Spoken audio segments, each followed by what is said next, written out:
From Colombia's newsroom, RCN, I'm Brian Andrews reporting from Bogota. It is Wednesday, October 8th, 2008, and these are the biggest stories making news from Colombia. Interior commotion. The president enacts special powers, allowing him to make new laws to counter the impact of the ongoing justice sector strike. Swept away. 5 people missing from the floods in Jumbo. New twist in the case of the baby stolen from a Barranquilla hospital. Tough training.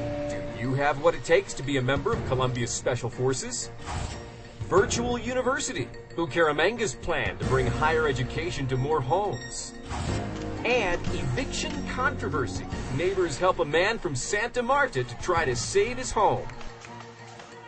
Those stories in a moment, but first we begin with the wheels of justice. It's been said they crank very slowly, and that is an understatement here in Colombia, where most of the country's judicial sector has been out on strike for weeks, causing cases to just sit and criminals to go free.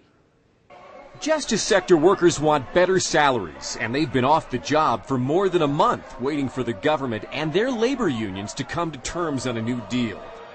Hi, Brian. What you're looking at right now is the justice system. They have been in strike for over 34 days.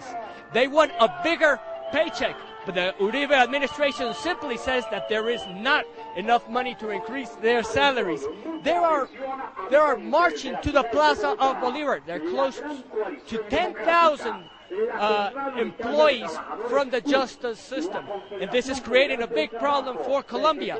The problem is that the delinquents are not being processed because there are no judges working right now. When the police capture the delinquents, they take them to the police station and they have to be released, and this is creating big insecurity problems in the country. Right now they're marching to the Plaza of Bolivar. They want to be heard by the president. They want to be heard by Congress, searching for a solution in this big problem. I'm from Arce Farm, downtown Bogota. Back to you, Brian. President Uribe says he will use special powers available to him by declaring a state of interior commotion to make new laws to prevent these dangerous criminals from being released back onto the streets due to the strike's impact. The president also said the national budget simply doesn't have the money to pay for the raises the striking workers are asking for, and he's basically said stay out on strike until the next election. He's not going to risk the country's fiscal stability over the issue. Meantime, the unions representing the striking workers think the president's response is too extreme and say they're standing firm on their demand for a pay raise. The news continues. Severe weather here in recent days has caused major problems with flooding, wind damage, and mudslides. For example, a river in Jumbo Valle overflowing its banks from heavy rains. The rushing floodwaters sweeping away at least 5 people. Authorities rescued 2 of them, and they are searching for 2 more after finding one person's body downstream. In years past, when you asked someone what they knew about Colombia, they probably talked about drug cartels and kidnappings. Well, that was the Colombia of 10 years ago. It's not the same now. It's really a different place, thanks in part to help given to Colombia by other countries in fighting the war on drugs. Yeah, drugs still happen here, but it's not like it used to be. Here's RCN's Oliver de Iglesias. Colombia is making huge strides in fighting with the drug war. I gotta tell you, police said that they have intercepted more than 140 tons of marijuana during all this year. In just the last 2 weeks, police have confiscated more than 18 tons of weed. Police say the trafficking in marijuana has increased in southern Colombia. This marijuana comes from the north of the department of Cauca, close to the towns of Caloto, De Corito, y De Miranda. Police says it's not just the guerrillas who are making of the marijuana trafficking. We are seeing an increase in the indigenous population cultivating and selling the illegal drug. Police say the pot traffickers are moving the dope along the same route used to move cocaine. The marijuana goes from here to the Central America and then on to Mexico, which is considered the gateway to the American market. In addition to confiscating tons of pot, more than 200 people have been arrested in Colombia this year for trafficking in it.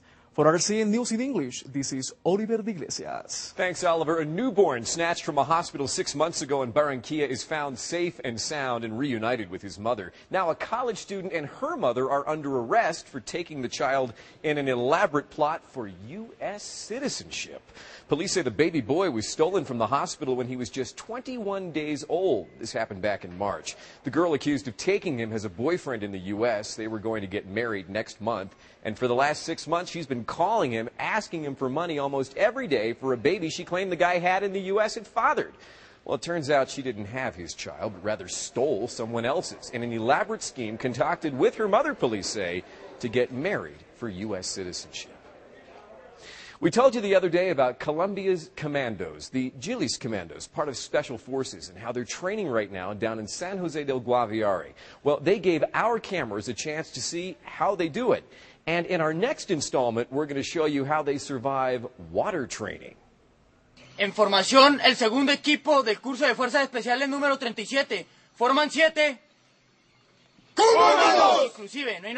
It's 6 in the morning at Special Forces School in Guaviare, and this day is the toughest test for soldiers, water resistance. The chief gives clear directions. Pruebas sencillas. Iniciamos con un cruce de la piscina. 25 metros amarrados. Ya para acá nos regresamos en overtake. The purpose? Whether the soldiers can stay calm under extreme conditions.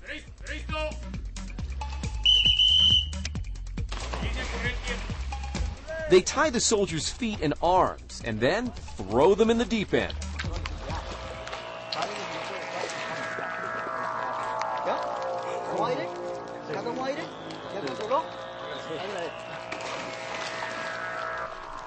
It's the same type of training undergone by U.S. Army Rangers.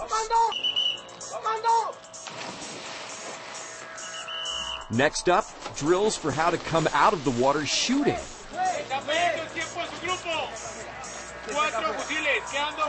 The test continues moments after they're out of the water with a 20-kilometer hike. Nobody said it would be easy. We test their ability to handle the stress, their discipline and self-control, he says. This shows us what type of soldier they will be. Colombia's special forces, always on their toes no matter what the situation. It's considered an honor to make it this far in the training, as roughly 30 soldiers are chosen to take part.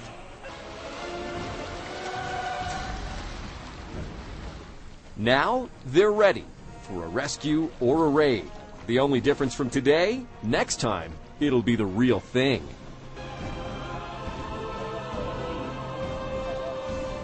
To Santa Marta now, a man being evicted from his home for not paying his mortgage gets help from his friends when the authorities show up to give him the boot.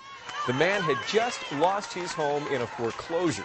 So his neighbors came to his aid when the Judicial Commission showed up at his front door to tell him to leave. The scene got so heated that the Judicial Commission left. And right now, the man is still living in his home. We continue in Bucaramanga now, where the mayor of that city has come up with an innovative plan to bring higher education to anybody who wants it. Our Ana Maria Hernandez is here. She's been following that story. Ana Maria? Well, thank you, Brian, and it's a great idea and a great way for Colombians to continue their higher education, even if they don't have the money for tuition. If you live in Bucaramanga, all you need is your computer. The mayor of Bucaramanga came up with the idea for the virtual university because for every 100 Colombians, only 35 are able to advance to higher education, and only 7 obtain a degree. The mayor says offering this service will help bring education to everyone regardless of their economic or social class. This is an important, innovative and revolutionary proposal. I believe education is the best way to overcome poverty. The mayor office will run the project, handling the technology and the staffing to make it happen. Enrollment will be free.